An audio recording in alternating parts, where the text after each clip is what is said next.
It's August 16th, and the Miami Marlins remain tied for first place in the National League East.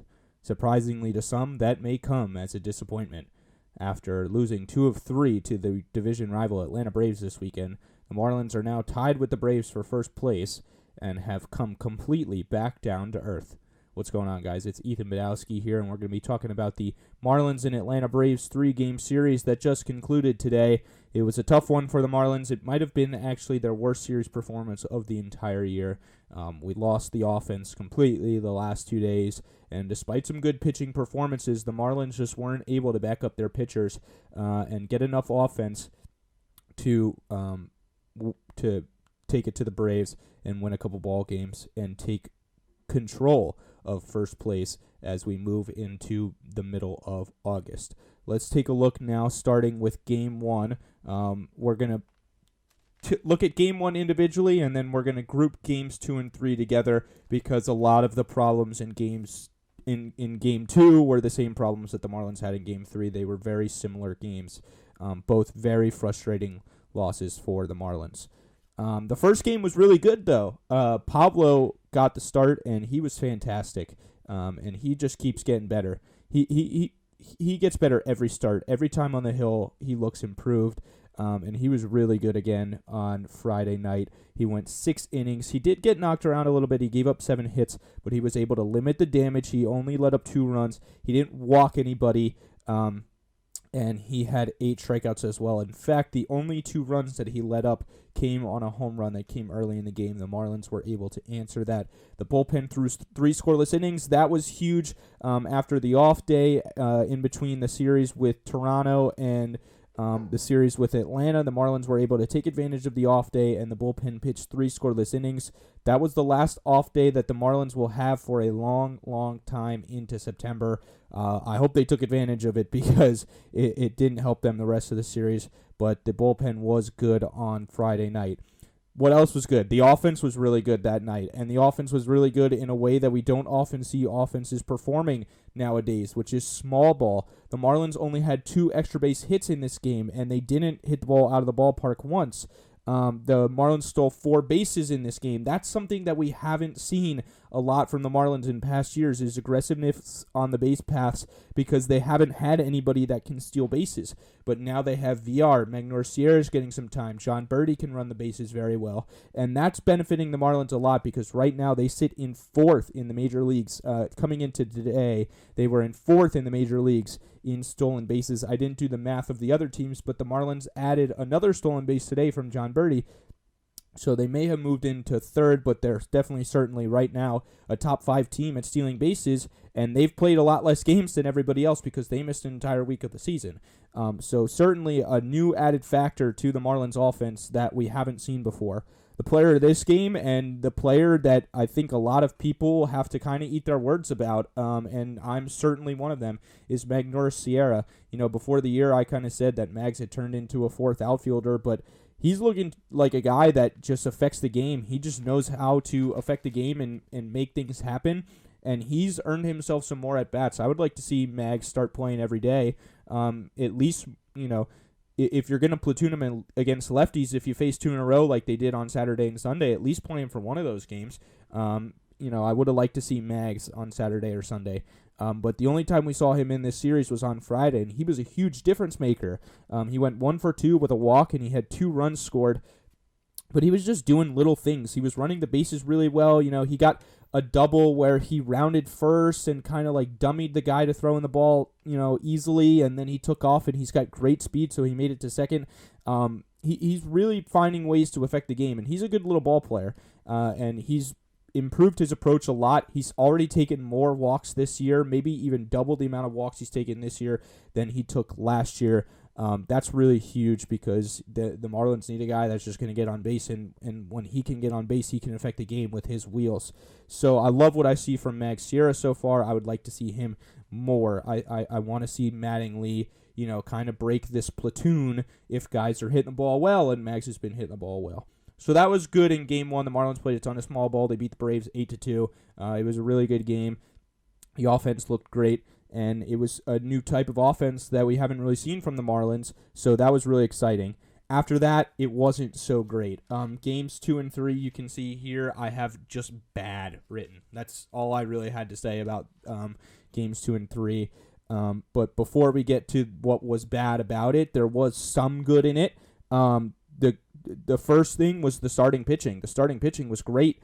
Daniel Castano went 6 pretty good innings, only allowed a run on 4 hits, and he only had 2 strikeouts, but he was working very efficiently. It was kind of like a Mark Burley type game. The game went really quick when he was in it, and he was able to eat a bunch of innings. That's really important. I talked about how the Marlins bullpen has been so overworked that it's good to eat innings, and you get 6 innings from Pablo on Friday, you get 6 innings from Castano on Saturday. That was really good. So he didn't get a lot of strikeouts, but he worked 6 good innings, and maybe you say he could have gotten the 7th. Anyway, in Game 3, the next good thing was today. Eliezer was good again. He threw 5 innings, allowed 3 hits. He didn't allow any runs. He didn't walk anybody, and he struck out 9. That's not something you expect from Eliezer. He's not really a strikeout pitcher. He's more of a guy that's going to eat innings, and he did, get through 5. But I would have liked to see him get more, and we'll get to that in a second because that's a huge talking point from today's ball games. But Eliezer was good again, and he just keeps, having good, clean outings every time he goes out there. The next thing, Monte, he went deep finally. $40 million free agent deal. Monte with a drive, right center field, long run, Inciarte, goodbye, home run, first for Monte Harrison, and it ties the game in the 8th. Oh. How do you do, Mr. Harrison? First big league home run ties up this ball game. He looks more comfortable at the plate now. He finally looks settled in. He's got to put the ball on the bat, the bat on the ball more. He needs to put the ball in play more. But his at bats are better. He's not, swinging at every fastball, and he's still swinging through a lot of things. But he turned this one around, and it was a really nice piece of hitting. He drove it out to right center field. Pimp jobbed it. He's got 80 grade swag. I'm going to start calling him 80 grade because of that. He looked really good. It was a beautiful swing, and I hope that with this improved approach that we're seeing from him, that more results will come. I would like to see him get more at-bats. I'd like to see this platoon thing kind of stop for him. I think he should be playing. If he's here, you got to let him just kind of work out the kinks. You got to get him more at-bats. He shouldn't be getting only 3 at-bats every game. I understand the point of having him 9th. It's kind of like another leadoff hitter to turn the lineup over. But I want to see him up in the lineup, getting more at-bats, seeing better pitches. But nonetheless, he went deep, and that was a highlight. It wasn't a great series for him otherwise in terms of having a bad day on Sunday. But, if he hits a home run, I'm happy. So it was a good series for him. Brinson had 2 hits on Saturday. His at-bats continue to look better. He didn't have a great day on Sunday. Nobody in the Marlins lineup had a great day on Sunday. But he looked good on Saturday. He roped a double into the corner. His approach, again, continues to improve. And then Lewin Diaz, a guy that I've talked about if you listen to the Earning Their Stripes podcast, a guy I've talked about at no end. He's the Marlins' first baseman of the future. The Marlins are absolutely obsessed with him, according to Craig Mish and a lot of other reporters. But Mish specifically says the Marlins just absolutely rave about him. He got called up because Corey Dickerson was placed on the bereavement list. We certainly send Corey and his family our well wishes. But he was called up because of that, and he should only be here temporarily.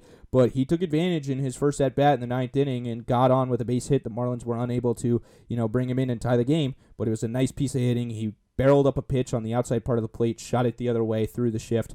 And it was good to see. He played again on Sunday. He didn't have a hit, but his at-bats looked pretty good. He looked really comfortable at the plate, and even though he wasn't able to make any contact, his at-bats looked the best out of Monte, Lewis, and him. All right, let's get to the bad because there's a lot to get to.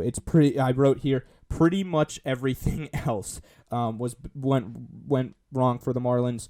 The first thing is the bullpen. It's finally catching up to the Marlins. This whole situation that they've been in is finally catching up to them, and I think you could have seen it coming. On Saturday, it was a 1-1 ball game after Monte's home run. He tied it in the 8th, and you're saying, all right, the Marlins got the momentum. That's a huge home run. And then Brandon Kinsler, who's been really good for the Marlins this year, he's been their best reliever probably, led up a home run to Adam Duvall. That was the end of that. The Marlins couldn't get anything in the 9th. Today, Eliezer got the pull after 5 innings. I thought he got yanked early. I would have liked to see him go a little longer, try and get through that 6th inning. But he was pulled. I don't know if it was Mattingly's decision because he was ejected from the game, but nevertheless, he was pulled. Nick Vincent came in, led up a home run in the 6th inning. That was obviously not good. That got the Braves out to a 1-0 lead. That's all they needed. But then it got worse in the 7th because it took the Marlins 3 pitchers for the Marlins to get out of the 7th inning. Mike Morin led up 2 hits, and then he did get 2 outs, though. Then Brian Moran came on, loaded the bases. Then he walked in a run. And the Marlins went to him to get the matchup, but I don't love that because Moran hasn't, I don't want to single him out, but he hasn't shown, that he's the best reliever. He's a journeyman. But this is what the Marlins are working with right now, and it caught up to them. He walked in a run, and then he gave up a 2-run double to Nick Markakis, lefty on lefty. That was very not good. Nothing else to really say about that. The Marlins finally did get out of the 7th, but the offense was unable to back them up, and they lost the game 4-0. Talk about the offense not being able to back them up. It was a theme for the entire series in games 2 and 3. Only 8 hits in the 2 games, including a 2-hit performance today on Sunday. Just not good. You just not good. You can't score 1 run in 2 games and expect to win. I mean, obviously, because in one of those games you scored 0, so there's no way you can win that. That was very Trent Dilfer of me. But anyway, 8 hits in 2 games is just bad. It can't be happening. It's inexcusable, especially when Aguilar, Anderson, and VR have 2 of those hits combined. So those are the guys that you're looking for. Those were your, 2 of your acquisitions and your cornerstone as things stand right now. And you're looking to them for offense, and they get 2 hits in 2 games combined between the 3 of them. That is really, really bad. Really bad. And not to mention that there was only 1 run to support 2 really good starting pitching performances. Castano deserved to win. He was great. Eliezer deserved better than that, certainly. But the Marlins were only able to muster up 1 run, and it came from 1 swing by Monte Harrison. That's inexcusable. So the Marlins offense has to be better. You need more from those guys. Maybe they were missing Dickerson in the lineup the last couple nights because he always gives you a good at-bat. But there's no excuses. A lot of people are talking about the umpires. The umpires are not the reason that the Marlins offense was terrible. The Marlins offense was terrible. They're not the reason the bullpen was bad. The bullpen was bad. The Marlins have to be better if they're going to win ball games. They have to be better in both facets of the game, both of those facets of the game, because that's ultimately what these games came down to. It came down to the bullpen in the end, and the bullpen was able to come through, and the offense was unable to come through to help the bullpen sputtering. So that was that for the Marlins. They lose 2 of 3 to the Braves, and now where do they go from here? Well, there's some good news to report coming in the future. All 18 guys that tested positive for COVID-19 have been cleared to return to action. They are at the Jupiter site. They were at the Jupiter site today on the fields, getting in some ABs and getting in some, the Sandy threw a bullpen I saw. He's going to throw a sim game sometime this week. And then he might be back towards the end of the week. Mish said we don't really know. There's no timetable just yet.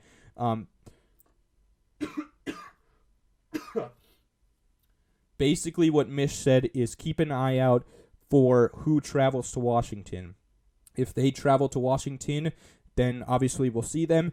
If they don't, we won't see them until the Marlins return home on August the 28th, I believe. So next Friday. So certainly bright news that the Marlins, they need those guys back. They certainly need the guys in the bullpen. They need the starting pitchers back. They need Caleb. They need Sandy because they got to get going. And this is not good enough what's going on right now, and they need their guys back. The offense needs Miggy Rowe, Cooper, Harold. They need their guys back. There's no other way to put it. The Mets are coming to town now for 4 games as we turn forward. We see the Mets again for the second time this year for 4 games. The only pitching matchup that we know for certain is tomorrow night's game. It'll be Robert Gsellman against Jordan Yamamoto. Yam's looking to bounce back from 2 rough starts so far. We don't know anything after that except that the Mets will throw David Peterson on Tuesday. From the Marlins, we don't know anybody else. And luckily for the Marlins, due to an injury, they may avoid Jacob deGrom. We hope deGrom is okay. I certainly hope deGrom is okay for my fantasy team, but you never want to see, a premier starting pitcher in the league, a premier player in the league get hurt. So we hope he's okay, but the Marlins may not have to see him. And that is what we're looking at here. The Marlins look to bounce back against the New York Mets for a 4-game series starting tomorrow night.